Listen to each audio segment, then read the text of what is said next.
Esther Chapter 5. Now it came to pass on the third day that Esther put on her royal apparel and stood in the inner court of the king's house, over against the king's house, and the king sat upon his royal throne in the royal house, over against the gate of the house. And it was so, when the king saw Esther the queen standing in the court, that she obtained favor in his sight. And the king held out to Esther the golden scepter that was in his hand. So Esther drew near and touched the top of the scepter.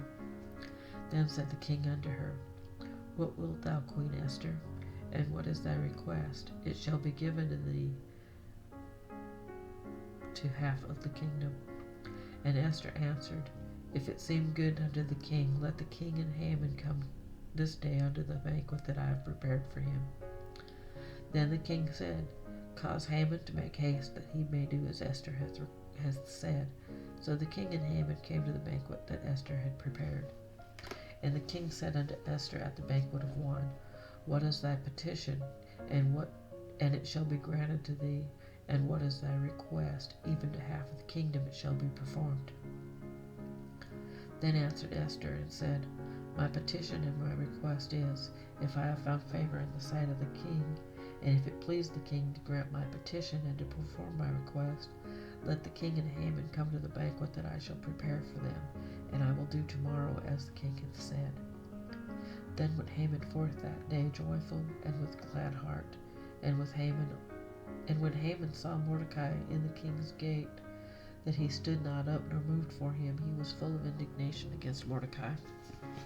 Nevertheless, Haman refrained himself, and when he came home, he sent and called for his friends and Zeresh his wife. And Haman told them of the glory of his riches, and of the multitudes of his children, and all of the things wherein the king had promoted him, and how he had advanced him above the princes and servants of the king.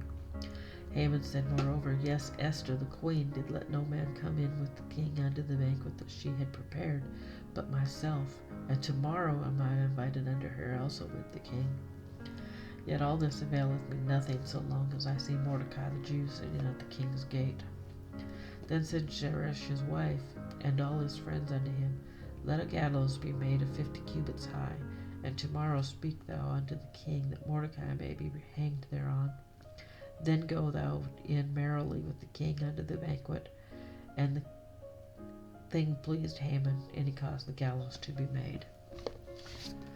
So basically, chapter 5, we learn that Esther's courage and Haman's plans for Mordecai. On the third day of the fast, Esther put on her royal garments, and she went in before the king. He found favor in her and extended the golden scepter. He asked what she wanted and what her request was, and he told her he would grant whatever it was, up to half the kingdom.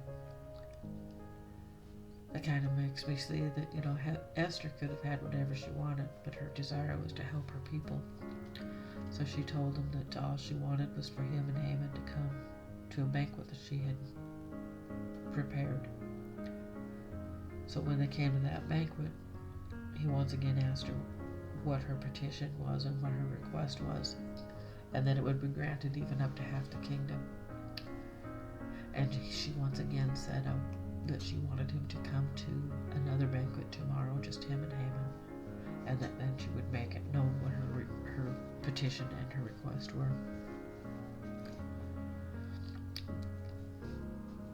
Haman was thrilled because he was the only male that had ever been invited into a banquet with Esther and the king. And he bragged about it to his friends, even though right before that Mordecai had once again refused to bow down and reverence him. So after he was excitedly told his friends what had happened, then he said, But none of it means anything with the actions of Mordecai.